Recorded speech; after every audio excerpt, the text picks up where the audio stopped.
ታዋቂ ቲክቶከር መንሱር ጀማል በትላንትናው ዕለት መፈታቱ ተሰምቷል። በርካቶችንም ያስገረመ አንድ ድርጊት ተፈጽሟል። የዋስትና መብት ብሩን ገንዘቡን በተመለከተ በርካቶችን የሚያስገርም አንድ መረጃ ተለቋል። ይህንን መረጃ ሁላችሁ እንድትመለከቱት ጋበዝኳችሁ ማለት ነው። አብራችሁን ከቆያችሁ የማሰማችሁ ይሆናል። በትላንትናው በፌስ ኦፍ ማለትም ፕሬስ ኮንፈረንስ በጆኒና በሴዶ ማርሻል የነበረ አንድ ፌስ ኦፍ ነበረ። በዚህ ፌስ ኦፍ ላይ ሴዶ ማርሻል አርት የተናገረው ንግግር በርካቶችን አስገርመዋል። እሱ ንግግር የማሰማችሁ ይሆናል። ወደ ተከበራችሁ ተመልካቾቻችን በሰሚነሽ ኪዳነ ምህረት እጅግ የሚያስደስት በርካቶችን ያስለቀሰ አንድ ምስክርነት እህታችን ሰጣለች። የእሳችን ምስክርነት የማቀርብላችሁ ይሆናል። በሌላው መረጃችን ስናቀና ወደ ተከበራችሁ ተመልካቾቻችን ኢትዮጵያ ኦርቶዶክስ ተዋሕዶ ቤተክርስቲያን ውስጥ አንዳንድ ስርዓት አልበኝነት እየነገሰ መጥቷል። በአንድ ታዋቂ ጋዜጠኛም በሶሻል ሚዲያ የለቀቀው ቪዲዮ በርካቶችን አስተችቷል፣ አስገርሟልም። እሱን ቪዲዮ ወደ እናንተ ማድረስ ይሆናል። እነሱን ቪዲዮ ወደ እናንተ የማደርስ ይሆናል። ወደ ተከበራችሁ ተመልካቾቻችን እቺን ብቻ አይደለም፣ በጣም በርካታ ወቅታዊ መረጃዎችን ይዤላችሁ መጥቻለሁ። አኖ ጠፍቻለሁ። ሁላችሁም ላይክ በማድረግ ጀምሮ አይከፈልበትም። ሰብስክራይብ ያላደረጋችሁ ሰብስክራይብ አድርጉ። አጠር ያለች ፕሮግራም ይዤላችሁ የመጣሁት እስከ ፕሮግራማችን ፍጻሜ ድረስ አብሬያችሁ ቆይታ የማደርገው ሚኮ ነኝ። የምን ጊዜም ቤተሰቦቼ አብራችሁ እንድትቆዩ ጋበዝኳችሁ። መልካም ቆይታ ይሁንላችሁ። ቪዲዮአችን የምንሸጋገረው ሁላችሁም ኮሜንት ላይ ሰሚነሽ ኪዳነ ምህረት እያላችሁ ኮሜንቱን አጥለቀልቁልኝ። በሰሚነሽ የምትገኙ በደብረ ብርሃን አካባቢ ነው። በጣም በርካታ ኦርቶዶክሲያን በርካታ በእስልምና በተለያዩ ቦታዎች እምነት ያሉ ሰዎች እየሄዱ እየተፈወሱበት የሚገኝበት ገዳም ነው። ኮሜንቱን ሰሚነሽ ኪዳነ ምህረት እያላችሁ አጥለቅልቁት። የአንድ እህታችንን በእንባ ያስተላለፈችውን መልእክትና ምስክርነት ወደ እናንተ ይዘን መጣን። ትዳር ብዬ ኪዳነ ምህረትን ጠይቂያት ትዳር ሰጠችኝ። ልጅ ብዬ ኪዳነ ምህረትን ጠይቂያት ልጅ ሰጠችኝ። ሰሚነሽ እናቴ ለኔ ያደረገችልኝ በቅድሚያ ለሁላችሁም ታድርግ እያልኩኝ ጀምራለሁ። የዛሬ 9 ዓመት ምናምን ገደማ ነው የመጀመሪያ ጊዜ ስመጣ ጸልዬ ሄድኩኝ፣ ተሳካልኝ። ድጋሚ ለምስጋና መጣሁኝ። በዛውም ጥያቄዎች ነበሩኝ፣ እሱን ለመጠየቅ እሱም ተመለሰልኝ። ትዳር ሰጠችኝ። አሁን የመብርሃን የሰሚነሽ ስጦታ ነው የምለው ባል ሰጠችኝ መብርሃን። ከዛም ደግሞ ሴት ልጅ አልነበረችኝም፣ 2 ነበሩ ወንዶች ልጆቼ። ሴት ልጅን ሰጠችኝ። ባይገርማችሁ ማለት ነው ጸልዬ ሄጄ ወር ሳይሆነኝ ነው እርጉዝ ነሽ የተባልኩት። ለአመት ከምናምን እምቢ ብሎኝ ለ2 ዓመት እምቢ ብሎኝ በአንድ ወር ባልሞላ ውስጥ እርጉዝ ነሽ ተብዬ ሊያውም ሴት ልጅ መብርሃን አሳቅፋኛለች። ሰሚነሽ ኪዳነ ምህረት ብዙ እዳዎች ነበሩብኝ። ያንን እዳዎች በሙሉ እዳዬን አስከፍላልኝ፣ እምቤን አብሳልኝ። ዛሬ ደግሞ የኔ ነው የምለው ሽፎን ቤት ሰታኛለች። እናቴ ተባርክልኝ። ለምስጋናም ነው ዛሬ የመጣሁት። ሌሎች ጥያቄ ያሉኝን እነሱን ታስፈጽምልኛለች ብዬ በሙሉ እምነት ነው የመጣሁት። የማታሳፍረዋ እናቴ ድጋሚ ለምስጋና ታብቃኝ። ማችሁት ነው እህታችንን በጣም በርካታ ችግሮች ነበሩባት። ከነዚህ ችግሮች መካከል የስራ ችግር ነበረባት፣ የትዳር ችግር ነበረባት፣ የልጅ ችግር ነበረባት እና በዚህ ሳምንት ከተሰሙ ዜናዎች መካከል በጻድቃኔ ማርያም በርካታ ኦርቶዶክሳውያን ህይወታቸው ማለፉ ነው። እጅግ በዘነበ ከባድ ዝናብ በመሬት መንሸራተት 4 በላይ ኦርቶዶክሳውያን ህይወታቸው ማለፉ ተሰምቷል። ሁላችሁም ኮሜንት ላይ ነፍስ ይማር እያላችሁ እስኪ ዜና አዳምጠን እንምጣ። እጅግ ያሳዝናል። ሁላችሁም ነፍስ ይማር ሳትሉ እንዳታልፉ። በታሪካዊው የጻድቃኔ ደብረ ምጥማቅ ቅድስት ማርያም ገዳም በደረሰ ድንገተኛ የመሬት መንሸራተትና ርዕደ መሬት የ14 ሰዎች ህይወት ሲያልፍ በ5 ሰዎች ላይ ደግሞ ከባድና ቀላል ጉዳት መድረሱ ተሰምቷል።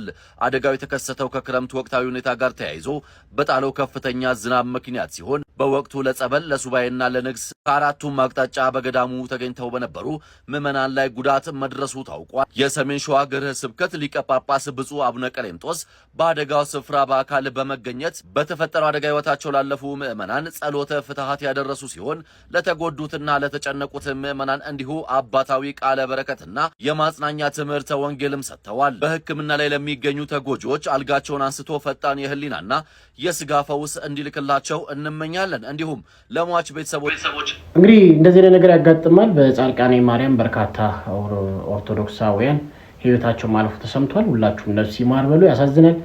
እንደዚህ ነገሮች አጋጣሚዎች ናቸው። ግን ደግሞ በቤተ ክርስቲያን በደጁ እግዚአብሔርን ለምን አደረካ ይባላል። እግዚአብሔር አመጣ፣ እግዚአብሔር ወሰደ። ስለዚህ እግዚአብሔር ነፍስን ይማር ለሁሉም እንላለን። ከሰማናቸው መረጃዎች መካከል የመንሱር ጀማል ጉዳይ ነው። መንሱር ጀማል በፊንቴክ ኢንቨስትመንት ጉዳይ ለበርካታ ወራት እንደታሰረ የሚታወቅ ነው። በትላንትናው ዕለት መፈታቱን በፌስቡክ ገጹም አጋርቷል ማለት ነው። ሲያግዙት ለነበሩ ወዳጆቹም አመሰግናል የሚል መልእክት አስተላልፏል። በጣም በሚገርማችሁ ሁኔታ በጣም ታዋቂው ሀብታም የሚባለው መንሱር ጀማል በህዝብ ተሰብስቦለት ገንዘብ ተሰብስቦለት የዋስትና መብቱ ብሩ እንደተጠበቀ ይሰማስ የመረጃ ደምጣምጣ ሰበር መረጃ ተሰምቷል። ለዋስትና ብር መዋጮ ተሰብስቦለታል። በፊንቴክ ኢንቨስትመንት የመኪና ማጭበርበር ወንጀል ጋር ተያይዞ ተጠርጥሮ በእስር ላይ ለሚገኘው ታዋቂው ቲክቶከር መንሱር ጀማል ፍርድ ቤቱ የፈቀደለትን የዋስትና ገንዘብ ለመሸፈን የተጀመረው የገንዘብ ማሰባሰብ ሂደት መጠናቀቁ ተሰምቷል። ታዲያ ባሳለፍነው አርብ የሰበር ሰሚ ፍርድ ቤት ለተጠርጣሪው የ800 ሺህ ብር የዋስትና መብት መፍቀዱ ይታወሳል። ታዲያ መንሱር ጀማል የፍርድ ቤቱን ዋስትና ውሳኔ ተከትሎ ደስታ ቢሰማውም የተጠየቀውን ከፍተኛ ገንዘብ አቅርቦ መክፈል ባለመቻሉ ድንጋጤ ውስጥ ወድቆ እንደነበር ተሰምቷል። ይህንንም ለመፍታት በፍጥነት ወደ መዋጮ ማሰባሰብ ስራ መግባታቸውን አስተባባሪዎች ገልጸዋል። ስለ ጉዳዩ ሌላው በሶሻል ሚዲያ አንድ ወንድማችን አለ። የወንድማችን በኢትዮጵያ ኦርቶዶክስ ተዋሕዶ ቤተክርስቲያን አንዳንድ የተጣሱ ስርዓቶችን በመተቸት እና በመገሰጽ የሚታወቅ ወንድማችን ነው። በርካታ ሀሳቦችን ያነሳል። እጅግ የማወደው የማከብረው ወንድማችን ነው። እስቲ አንድ ታዋቂ ጋዜጠኛ ዜና አቅራቢ በታቦት ፊት ለፊት የተናገረው ንግግር እንዴት አድርጎ እንዳስተማረው አይተን እንምጣ። እስቲ አዳምጠን ለመላው የኦርቶዶክሳውያን ተዋሕዶ አማኞች በሙሉ ሁላችሁም ኮፒ ሊንክ ሼር ፖስት እያደረጋችሁ ለብዙዎች እንዲዳረስ አድርጉ። እንደዚህ አይነት ድፍረት ቅጥ የለሽ የሆነ ስርዓት ቤተክርስቲያን ውስጥ እየተደረገ ይገኛል። በነገራችን ላይ ታዋቂ ስለሆናችሁ ከቤተክርስቲያን ሕግ በላይ ናችሁ ማለት አይደለም። አንዳንድ ካህናት ደግሞ የእናንተን ታዋቂነት ብቻ አይተው የእግዚአብሔርን ስርዓት የማያዩ ካህናት አሉ። እነሱ ዝም ስላሏችሁ ካህናቱ እረፍተው ብሎ ስላልነገሯችሁ እንዲህ ታቦት ጋር ሰልፊ እያያዛችሁ የምትነሱ ሰዎች የእግዚአብሔር ምሕረቱ በእናንተ ላይ በጣም እንደበዛ ማወቅ መቻል አለባችሁ። ይሄ በጣም ድፍረትም ኃጢአትም ጸያፍ ስራም ነው። በነገራችን ላይ አንድ ምዕመን ከታቦት አጠገብ 40 ክንድ ነው እንዲርቅ የሚፈቀድለት። ስለዚህ ከ40 ክንድ አይደለም ይሄን ያክል በታቦት አጠገብ ቀርበ ሰልፊ ይዘህ የምታወራው ለምንድን ነው? ቀረብ ስላልተባለ ክልክ መስሎ ሊሆን ይችላል። እረፍ የማይሉ ካህናት እግዚአብሔርን የሚያውቁ እስራኤል ልትሻልን ያልጠነቀቁ ሁለተኛ ነገር አውቀው ደግሞ ወልወዳቸው ብሎ ዝም ያሉ ናቸው። ስለዚህ ይሄንን ነገር ካለማወቅ እንደማታደርጉት ተስፋ አደርጋለሁ። ታቦት ሲወጣ ሂዳችሁ ታቦቱን ካላሸው ልብሱን ካልነካው የምትሉ ሰዎች አንድ ታሪክ ላስታውሳችሁ።